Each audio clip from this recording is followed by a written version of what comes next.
ओम नमो भगवते वासुदेवाय नमः। नमस्कार प्रिय भक्तजनों, स्वागत है आप सभी का आपके अपने चैनल खुशी ज्ञान सागर में। आज मैं आप सभी के समक्ष वैशाख मास के महात्म्य का 5वां अध्याय प्रस्तुत कर रही हूँ। वैशाख मास महात्म्य का प्रथम 4 अध्याय हमारे चैनल पर अपलोड किया हुआ है, आप उसे भी सुन सकते हैं। वीडियो पसंद आए तो उसे लाइक करें, शेयर करें और चैनल को सब्सक्राइब अवश्य करें। तो आइए अब शुरू करते हैं वैशाख मास महात्म्य का 5वां अध्याय। इसमें यम ब्राह्मण संवाद, नरक तथा स्वर्ग में ले जाने वाले कर्मों का वर्णन है। ऋषियों ने कहा, सूत जी इस विषय को पुनः विस्तार के साथ कहिए। आपके उत्तम वचन अमृतों का पान करते करते हमें तृप्ति नहीं होती। सूत जी बोले, महर्षियों इस विषय में एक प्राचीन इतिहासकार कहा करते हैं, जिसमें एक ब्राह्मण और महात्मा धर्मराज के संवाद का वर्णन है। ब्राह्मण ने पूछा, धर्मराज, धर्म और अधर्म के नियमों में आप सबके लिए परिणाम स्वरूप है, अतः बताइए मनुष्य किस कर्म से नरक में पड़ते हैं तथा किस कर्म के अनुष्ठान से वे स्वर्ग में जाते हैं। कृपा करके इन सब बातों का वर्णन कीजिए। यमराज बोले, ब्राह्मण, जो मनुष्य मन, वाणी तथा क्रिया द्वारा धर्म से विमुख और श्री विष्णु भक्ति से रहित है, जो ब्रह्मा, शिव तथा विष्णु को भेद बुद्धि से देखते हैं, जिनके हृदय में विष्णु विधा से विरक्ति है, जो दूसरों के खेत, जीविका, घर, प्रीति तथा आशा का उच्छेद करते हैं, वे नरक में जाते हैं।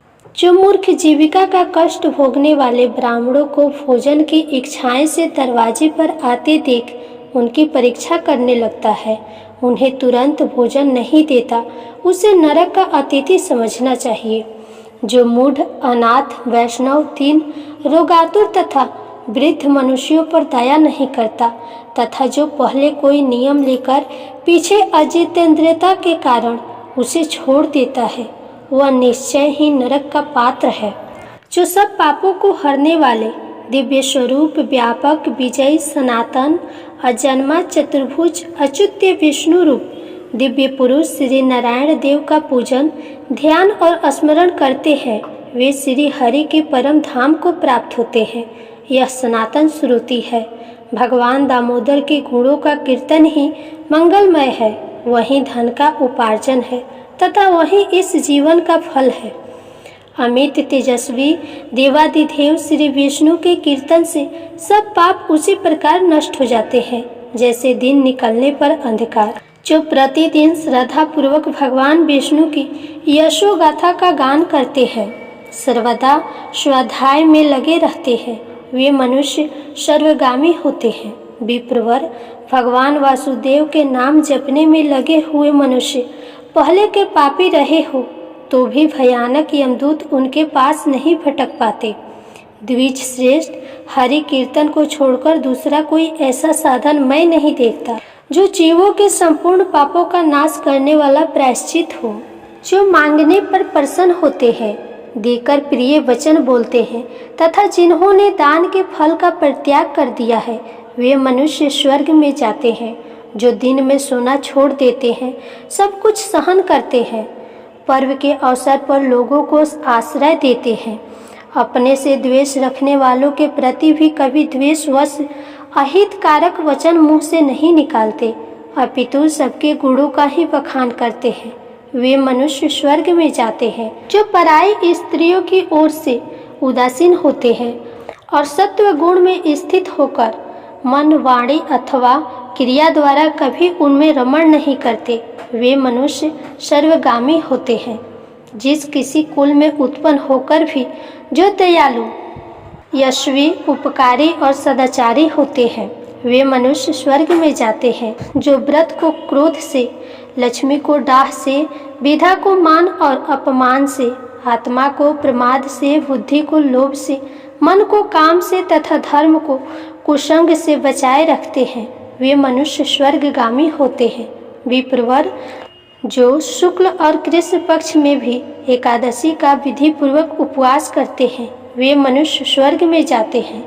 समस्त बालकों का पालन करने के लिए जैसे माता बनाई गई है तथा रोगियों की रक्षा के लिए जैसे औषधि की रचना हुई है, उसी प्रकार संपूर्ण लोगों की रक्षा के निमित्त एकादशी तिथियां निर्माण हुआ है। एकादशी के व्रत के समान पाप से रक्षा करने वाला दूसरा कोई साधन नहीं, अतः एकादशी को विधि पूर्वक उपवास करने से मनुष्य स्वर्ग लोक में जाते हैं। अखिल विश्व के नायक भगवान श्री नारायण में जिनकी भक्ति है, वे सत्य से हीन और रजोगुण से युक्त होने पर भी अनंत पुण्यशाली है तथा अंत में वे वैकुंठ धाम में पधारते हैं। जो वेदसी, यमुना, सीता तथा पूर्ण सलीला गोदावरी का सेवन और सदाचार का पालन करते हैं, जिनकी स्नान और दान में सदा प्रवृत्ति है, वे मनुष्य कभी नरक के मार्गदर्शन नहीं करते। जो कल्याणदायिनी नर्मदा नदी में गोते लगाते हैं तथा उनके दर्शन से प्रसन्न होते हैं, वे पाप रहित हो महादेव जी के लोक में जाते हैं और चिरकाल तक वहां आनंद भोगते हैं। जो मनुष्य चंबल नदी में स्नान करके शौच, संतोष आदि नियमों का पालन करते हुए उसके तट पर विशेषतः व्यास आश्रम में 3 रात निवास करते हैं, वे स्वर्ग लोक के अधिकारी माने गए हैं। जो गंगा जी के जल में अथवा प्रयाग, केदारखंड, पुष्कर, व्यास आश्रम या प्रभास क्षेत्र में मृत्यु को प्राप्त होते हैं, वे विष्णु लोक में जाते हैं। जिनकी द्वारिका या कुरुक्षेत्र में मृत्यु हुई है अथवा जो योग अभ्यास मृत्यु को प्राप्त हुए हैं अथवा मृत्यु काल में जिनके मुख से हरि इन 2 अक्षरों का उच्चारण हुआ है, वे सभी भगवान श्री हरि के प्रिय है। विप्रवर जो द्वारिकापुरी में 3 रात भी ठहर जाता है, वह अपनी 11 इंद्रियों द्वारा किए हुए सारे पापों को नष्ट करके स्वर्ग में जाता है। ऐसी वहाँ की मर्यादा है। वैष्णव व्रत, एकादशी के पालन से होने वाला धर्म तथा यज्ञ आदि अनुष्ठान से उत्पन्न होने वाला धर्म, इन दोनों को विधाता ने तराजू पर रखकर तोला था। उस समय इनमें से पहले का ही पलड़ा भारी रहा। ब्राह्मण जो एकादशी का सेवन करते हैं, जो अच्युत्य अच्युत्य कहकर भगवान नाम का कीर्तन करते हैं, उन पर मेरा शासन नहीं चलता। मैं तो स्वयं ही उनसे बहुत डरता हूँ। जो मनुष्य प्रत्येक मास में एक दिन अमावस्या को श्राद्ध के नियमों का पालन करते हैं और ऐसा करने के कारण जिनके पितर सदा तृप्त रहते हैं, वे धन है, वे स्वर्गगामी होते हैं। भोजन तैयार होने पर जो आदर पूर्वक उसे दूसरों को परोसते हैं और भोजन देते समय जिनके चेहरे के रंग में परिवर्तन नहीं होता, वे शिष्ट पुरुष स्वर्ग लोक में जाते हैं। जो मृत्यु लोक के भीतर भगवान श्री नर नारायण के आवासन स्थान बद्री आश्रम में और नंदा के तट 3 रात निवास करते हैं, वे धन्यवाद के पात्र और भगवान विष्णु के प्रिय हैं। ब्राह्मण जो भगवान पुरुषोत्तम के समीप जगन्नाथपुरी में 6 मास तक निवास कर चुके हैं, वे अच्युत स्वरूप है और दर्शन मात्र से समस्त पापों को हरने वाले हैं।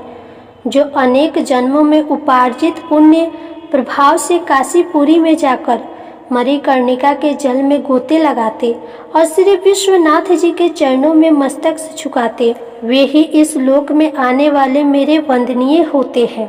जो श्री हरि की पूजा करके पृथ्वी पर कुश और तिल बिछाकर चारों ओर तिल बिखेरते हैं और लोहा तथा दूध देने वाली गौ दान करके विधि पूर्वक मृत्यु को प्राप्त होते हैं, वे मनुष्य स्वर्ग में जाते हैं। जो पुत्रों को उत्पन्न करके उन्हें पिता पितामह होने के पद बिठाकर ममता और अहंकार से रहित होकर मरते हैं, वे भी स्वर्ग लोक के अधिकारी होते हैं। जो चोरी डकैती से दूर रहकर सदा अपने ही धन से संतुष्ट रहते हैं अथवा अपने भाग्य पर ही निर्भर रहकर जीविका चलाते हैं, वे मनुष्य सर्वगामी होते हैं। जो स्वागत करते हुए शुद्ध पीड़ा रहित मधुर तथा पाप रहित वाणी प्रयोग करते हैं, वे लोग स्वर्ग में जाते हैं। जो दान धर्म में प्रवृत्त तथा धर्म मार्ग के अनुयायी पुरुषों का उत्साह बढ़ाते हैं, वे चिरकाल तक स्वर्ग में आनंद भोगते हैं। जो हेमंत ऋतु में सूखी लकड़ी, गर्मी में शीतल जल तथा वर्षा में आश्रय प्रदान करता है, वह स्वर्ग लोक में सम्मानित होता है। जो नित्य नैमित आदि समस्त पुण्य काल में भक्ति पूर्वक श्राद्ध करता है, वह निश्चय ही देवलोक का भागी होता है। प्रिय श्रोतागण, तो ये थी आज की बैसाख माह महात्म्य का 5वां अध्याय। आशा करती हूँ आपको यह वीडियो पसंद आई हो, तो इसे लाइक करें और शेयर करें। कमेंट में जय श्री हरि विष्णु जरूर लिखें। फिर मिलेंगे अगली वीडियो में अगली अध्याय के साथ।